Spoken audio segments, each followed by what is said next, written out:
امام علی مقام نے یزیدیوں کو پکار کر کہا میرے بچے نے تمہارے ساتھ کچھ نہیں کیا، یہ تو بولتا بھی نہیں، 6 مہینے کا ہے، لیکن دیکھو اس کی ماں کے سینے سے دودھ سوکھ گیا ہے، تم اس کو کچھ پانی پلا دو۔ ظالموں نے امام علی مقام کی یہ تقریر سن کر کے دور سے تیر چلایا اور وہ تیر سیدھے علی اصغر کی گردن پہ آ کر لگا، نشانہ ایسا تھا کہ حلقوں پر آ کر لگ گیا اور خون کا فوارہ امام علی مقام کے چہرے پر آ کر پڑا۔ وہ کیسا منظر ہوگا جب باپ اپنے بیٹے کی لاش کو لے کر کھڑا ہو۔ جلدی سے امام علی مقام نے اپنے بچے کو چھپا لیا، سینے سے لگا لیا، چہرے سے خون کو صاف کیا، یہ نہیں کہ ماتم کروں، رو دو، چلاؤں۔ اللہ کی بارگاہ میں اتنا کہا کہ مولا میری یہ چھوٹی قربانی کو بھی قبول فرما۔ 6 مہینے کا بچہ جس باپ کی گود میں شہید ہو چکا ہو، اس کا کیا حال ہونا چاہیے؟ سینے سے لگایا، بچہ ہچکیاں لیتے ہوئے خاموش ہو چکا تھا، لیکن سب سے بڑا کٹھن مرحلہ یہ تھا کہ بچے کو ماں کے حوالے بھی تو کرنا ہے۔ جب وہ خیمے کی طرف لے کر کے آئے تو خیمے کی خواتین نے پکار کر کے کہا مولا امام حسین لگتا ہے کہ بچے کو پانی پلا کر لائے، اس لیے کہ بچے کے رونے کی آواز نہیں آ رہی، بچے کے چیخنے کی آوازیں نہیں آ رہی۔ دور سے خواتین نے پوچھا امام علی مقام سے کہ مولا کیا بچے کو انہوں نے پانی پلا دیا؟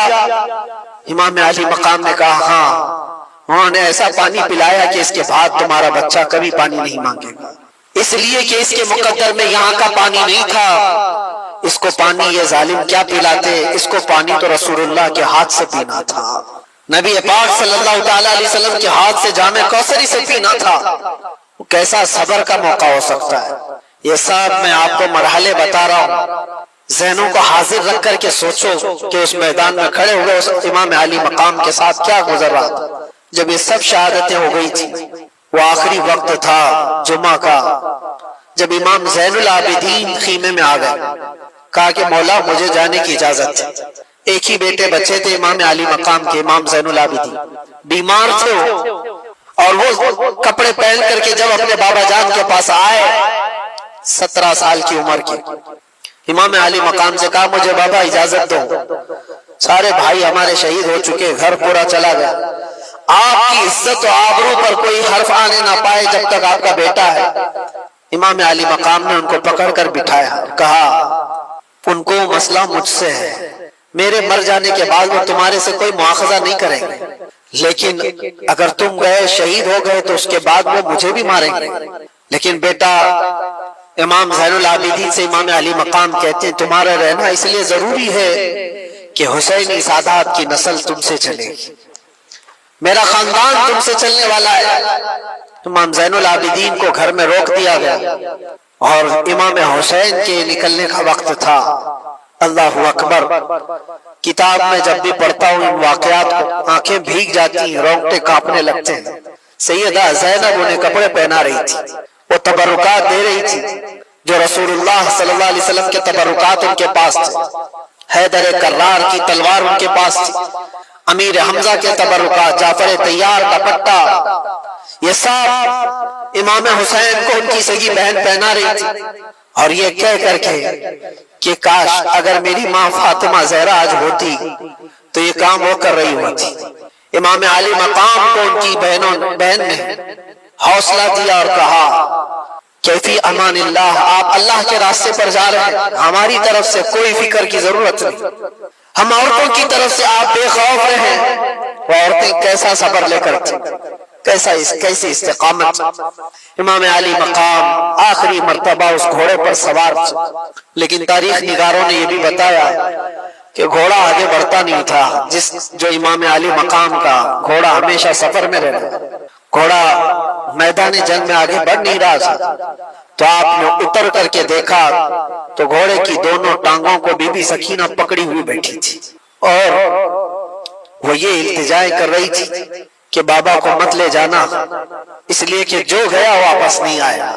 امام علی مقام نے اپنی بیٹی کو اٹھایا اور کہا تیرا باپ یہاں پر ایک عظیم امتحان کے لیے اتارا گیا ہے، میری شہادت پر نوحہ مت کرنا، میری شہادت پر ماتھا مت پیٹنا، میری شہادت پر بال نہ نوچنا، اللہ کی رضا پر راضی رہنا اور مصطفیٰ کی شریعت کی حفاظت کرنا۔ یہ آخری وصیت تھی اپنی بیٹی کو. اور جب گئے مولا امام حسین، آخری وقت بھی امام علی مقام نے ان کو موقع دیا. یزیدیوں کو کہا اب بھی جو کچھ ہو گیا ہے اس کو ختم کیا جا سکتا ہے.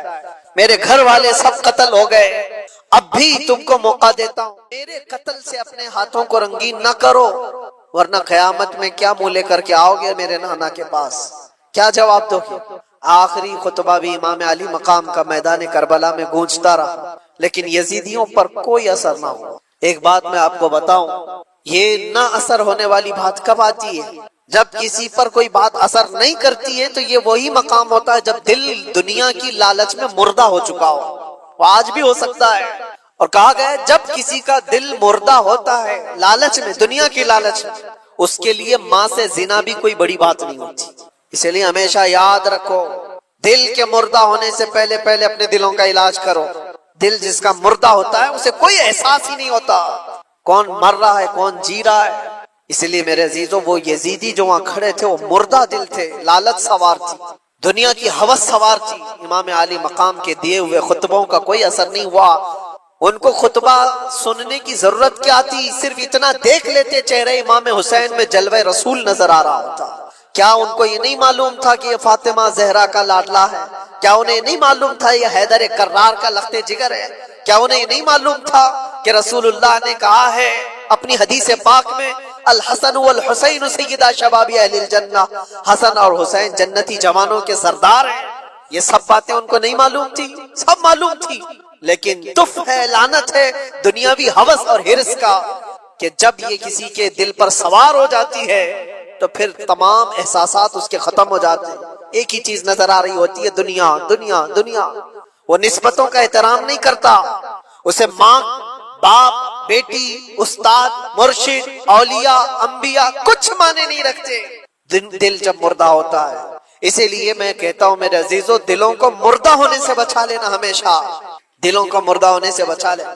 میں اس پر پھر گفتگو کروں گا انشاءاللہ. آج ذکر کی مجلس بھی ہے اور ہم اپنے دلوں کو زندہ کرنے کے لیے آئے، لیکن تذکرہ امام حسین کا اس لیے ضروری تھا کہ آج کی یہ رات مولا حسین کی کیسی رات رہی ہو. جب آپ آئے آخری خطبہ بھی دیا، ظالموں پر کچھ اثر نہ ہوا، لڑنے پر تل گئے. اور لوگ یہ تو بیان کرتے ہیں کہ امام علی مقام کو شہید کر دیا گیا، لیکن کیا آپ نے کبھی یہ بھی سنا کہ امام علی مقام کے شہزادوں نے ان کتوں کی کیسی درگت بنائی تھی؟ ایک ایک شہزادے نے 100 پر حملہ کیا تھا. ایک ایک شہزادے نے 100 پر حملہ کیا ہے. اسی لیے تو وہ مقابلہ تنہا کر نہیں پاتے تھے. حضرت امام قاسم امام حسن کے بیٹے، ایک ہی جوان ایسا ہے جو میدان میں موجود ایک بہت بڑا پہلوان مقابل میں آیا تھا، اور اس نے یہ کہا تھا کہ میں اس بچے کے مقابل کا لائق نہیں ہوں، یہ بچہ میرے لائق نہیں ہے، میں تو اپنے بیٹے بھیجتا ہوں. اس کے 4 بیٹے تھے اس پہلوان. امام قاسم کو وہ 19 سال کا جوان یہ کہہ رہا تھا لڑکا ہے، میں لڑکوں سے مقابلہ نہیں کرتا، میرا بیٹا کافی ہے. پہلے اپنے بیٹے کو بھیجا امام قاسم کے مقابل میں، منٹ نہیں گزرے تھے کہ گاجر کی طرح کاٹ کے رکھ دیا. دوسرے بیٹے کو بھیجا، امام قاسم نے اس کی گردن اڑا دی. تیسرا آیا، تیسرا بھی مر گیا. چوتھا آیا، چوتھا بھی مر گیا. ایک حیدر کرار کا شہزادہ ہے، پہلوان کے 4 پہلوان بیٹوں کو منٹوں میں اڑا دیا. ارے ان کو پانی دیے ہوتے تو 22,000 کو ایک امام قاسم ہی ختم کر دیتا. کہ میرا مقابلہ ہوگا تو پہلوانوں سے ہوگا، بڑے بڑے سرداروں سے ہوگا. اسے یہ خبر تک نہیں تھی کہ اس کے گھوڑے پر بیٹھنے کے بعد صرف چھوٹی عمر کے 2 بچے آ کر اس کو گھوڑے سے گرا بھی دیں گے اور اس کو فنا فی النار بھی کر دیں گے. اس نے مرنے کے وقت یہ کہا تھا مجھے غم اس بات کا نہیں کہ موت آ رہی ہے، عرب لوگ موت سے ڈرتے نہیں ہیں. ابو جہل یہ کہتا ہوا مرا، مجھے ڈر اس بات کا نہیں کہ موت آ رہی ہے، بلکہ شرم آ رہی ہے اس بات سے کہ میرا مقابلہ بڑے پہلوانوں سے نہیں ہوا، چھوٹے بچوں سے ہو گیا. چھوٹے بچوں نے مجھے اس دنیا سے ختم کر دیا. بہرحال میرے عزیزوں، ہمارے معاشرے میں اگر یہ انقلاب آ رہا ہے تو اچھے دن اصل میں ہمارے آنے والے ہیں. یہ انقلاب اگر آ رہا ہے، جوان اور بوڑھے کھڑے ہو کر انتظار کرتے رہیں گے اور بچے بازی لے جائیں گے انشاءاللہ. اس لیے کہ 100 سال پہلے اقبال نے کہا تھا، سنا ہے قدسیوں سے میں نے کہ وہ شیر پھر ہوشیار ہوگا. کون سا شیر؟ کون سا شیر ہوشیار ہوگا؟ اقبال کہتا ہے کہ نکل کر کے صحرا سے جس نے الٹ دیا تھا تخت روما کو، صحرا میں رہنے والا وہ جوان، بادیاں نشین، کھجور کھا کر گزارنے والا، پیون لگے کپڑے پہننے والا، لیکن جب وہ نکلا تھا تو روما کے تخت کو الٹ کر رکھ دیا تھا۔ روم کیا ہے؟ پرشین امپائر اور رومن امپائر دو دنیا کی بڑی طاقتیں تھی، جیسے آج امریکہ اور رشیا کو سمجھتے ہیں لوگ۔ اس سپر پاور کو گھٹنے ٹیکنے پر مجبور کرنے والی بہت بڑی جماعت نہیں تھی، یہ صحرا سے نکلنے والے وہ جوان ہی تھے۔ عزیزان گرامی وقار، انقلاب ایمان سے آتا ہے، انقلاب تعداد سے نہیں، انقلاب حب مصطفیٰ سے آتا ہے، انقلاب ہتھیاروں سے نہیں۔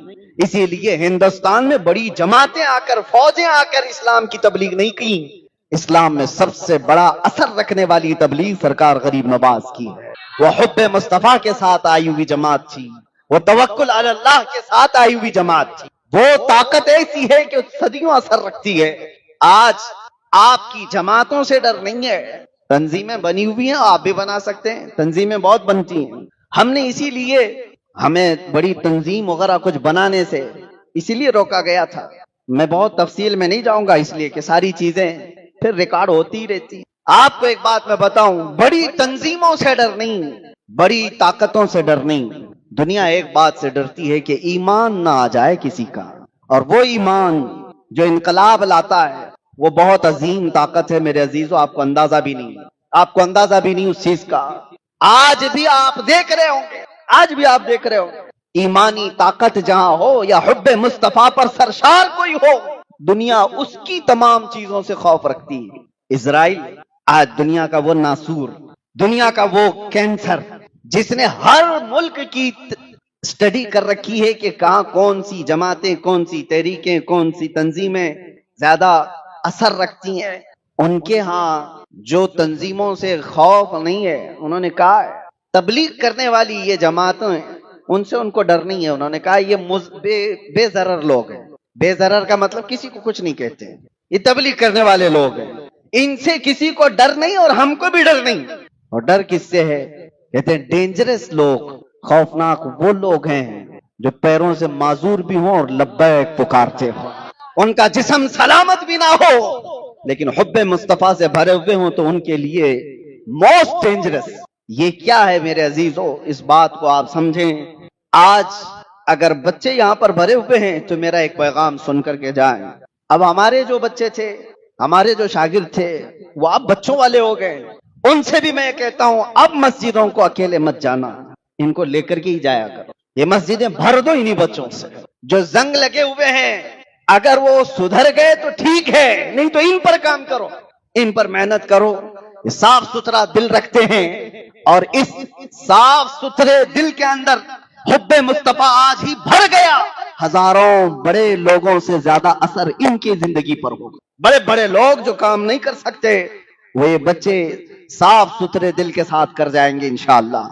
اور کبھی اپنی صفوں سے ان کو بے دخل مت کیا کرو، مسجدوں سے انہیں نہ بھگاؤ کہ بچے شور کرنے والے لوگ ہیں، ان کو نکل جانے دو۔ نہیں، یہ اسی عمر کے اندر بہت ساری چیزیں کیچ کر رہے ہیں، اپنے ذہن میں محفوظ کر رہے ہیں، کل کو یہ ان کے اندر وہ چیزیں آئیں گی۔ میرے عزیزو، آج ہمیں جس طرح سے آپ بڑے بڑے مجمعوں میں پکارتا ہوا دیکھتے ہیں، ہمارے اندر بے خوفی اور نڈر پن کہاں سے آیا؟ ہم نے بھی اپنی چھوٹی عمر میں کسی کو دیکھا، بزرگوں کو اس طرح سے دیکھا، بلا خوف لومت لائم، ان کی زندگیاں ہم پر اثر کرتی گئیں، ان کو دیکھا تھا کہ کسی کو خاطر میں نہیں لاتے۔ شریعت مصطفیٰ کے سامنے ہم نے سب سے زیادہ حضور تاج الشریعہ رحمت اللہ تعالیٰ علیہ کو دیکھا، وہ مزاج رکھتے تھے۔ میں مصر میں پڑھنے کے زمانے میں دیکھتا، آپ تشریف لائے، اس وقت آپ کی بینائی نہیں تھی، بغل میں آپ کے بیٹھے ہوئے بہت بڑے عالم دین، ازہر میں جو حدیث کا درس بھی دیا کرتے تھے، جامع مسجد الازہر میں بخاری پڑھانے والے، لیکن چونکہ وہاں کا ماحول ہے، بڑے بڑے لوگ علماء، وہ ڈاکٹر بھی ہیں، پیشے سے ڈاکٹر بھی ہیں اور بخاری کا درس بھی دیتے تھے، وہ سوٹ میں تھے، ٹائی پہنے ہوئے تھے، ان کے ہاں یہ نارمل بات ہے۔ ٹرکی میں، مصر میں آپ وہاں جائیں گے تو علماء بھی یہ سوٹ بوٹ میں رہتے ہیں، ان کا ایک لباس ہے، حضرت کے بغل میں بیٹھے ہوئے اور اپنا ایک اثر اور رسوخ رکھنے والے حضرت کو آپ کے مصاحبین میں سے ایک نے کہا کان میں کہ آپ کے ساتھ بیٹھے ہوئے یہ بڑے عظیم یہاں کے محدث بھی ہیں، بڑے عالم بھی ہیں، لیکن وہ ٹائی پہنے ہوئے بیٹھے ہیں۔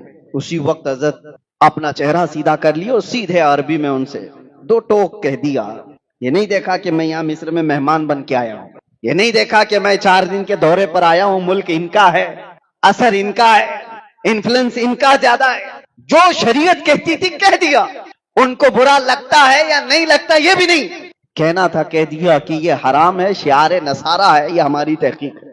ہم اس وقت تھوڑا سا سہمے ہوئے تھے کہ پتہ نہیں محفل کیا ہو جائے گی، وہ بگڑ کر کے چلے گئے تو کیا ہوگا ہمارا سب کا، ہم بھی یہاں پڑھنے کے لیے آئے ہوئے ہیں، سارے لوگوں کا کیا ہوگا۔ حضرت کو بولنا تھا بول دیے۔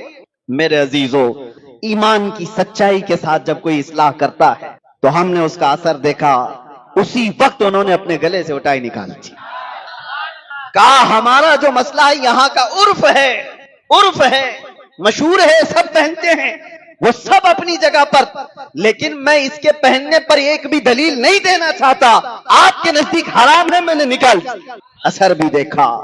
میرے عزیزو، جب بڑوں کو ہم اس انداز سے دیکھتے ہیں تو پھر یہ ایمانی غیرت بھی بیدار ہوتی ہے، ایمانی حرارت بھی ہمارے اندر آتی ہے۔ یہ بچے اگر آج ہمیں دیکھتے ہیں تو انشاءاللہ العزیز کل کو جب یہ جوان ہوں گے تو بزدلوں کی طرح چین چین بات نہیں کریں، آنکھوں میں آنکھیں ڈال کر بات کرنا سیکھیں گے۔ یہ وہ الگ لوگ ہیں جن کو اپنے چلے چٹی کی فکر ہو۔ یہ سنی صحیح العقیدہ وہ بچے ہیں جو حب مصطفیٰ پر کسی بات سے سودا نہیں کرتے، اور آج میں اسی بات پر آپ کے سامنے آیا ہوں۔ بات ہے آج حضرت عمر فاروق کی، اور ظاہر سی بات ہے ہم نے تمہید چھیڑی ہے تو اب اسی ذات تک پہنچتے ہیں۔ صحابہ میں سب سے زیادہ غیرت مند صحابی حضرت عمر ابن خطاب رضی اللہ تعالی، حضرت عمر فاروق رضی اللہ تعالیٰ عنہ کا حال تو یہ تھا، میرے آقا صلی اللہ تعالیٰ علیہ وسلم نے تو یہ فرمایا کہ ہر امت میں ایک بیان کرنے والا ہوتا ہے جس کی زبان اللہ تعالیٰ کو پسند ہے، اور میری امت میں وہ عمر ابن خطاب ہے۔ جب حضرت عمر کچھ کہتے ہیں مشورے کے طور پر، اللہ تعالیٰ اس کو قرآن کی آیت بنا کر نازل کر دیتا ہے، اور جو باتیں حضرت عمر کی مشورے کے طور پر ہے وہ میں آپ کو بتانا چاہتا ہوں۔ اکثر جگہ وہ غیرت ہے۔ غیرت کس کو کہتے ہیں وہ میں آپ کو سمجھاتا ہوں۔ بزدل آدمی اور منافق کے اندر غیرت نہیں ہوتی، جس کو عام زبان میں اگر کہہ دیا جائے تو بیچ والا آدمی، اس کی غیرت نہیں، بلکہ میں پیدائشی بیچ والے کو نہیں کہہ رہا ہوں، ان کے اندر تھوڑی بہت تو ہوتی ہوگی، لیکن جو منافق ہوتا ہے وہ بے غیرت ہوتا ہے۔ بے غیرت کی ایک اور مثال میں آپ کو بتا دوں، کس کو کہتے ہیں؟ ہر انسان کے اندر، ہر مرد کے اندر اتنی غیرت تو ہوتی ہے کہ اس کی بیوی اس کے ساتھ ہو، کوئی اگر اس کی بیوی کو ٹچ کرے، اس کی بیوی کو چھیڑ چھاڑ کرے تو اس انسان کو، اس مرد کو غصہ آئے گا کہ نہیں آئے گا؟ لیکن جہاں نہیں آتا تو اسی کو کہتے ہیں یہ بے غیرت آدمی۔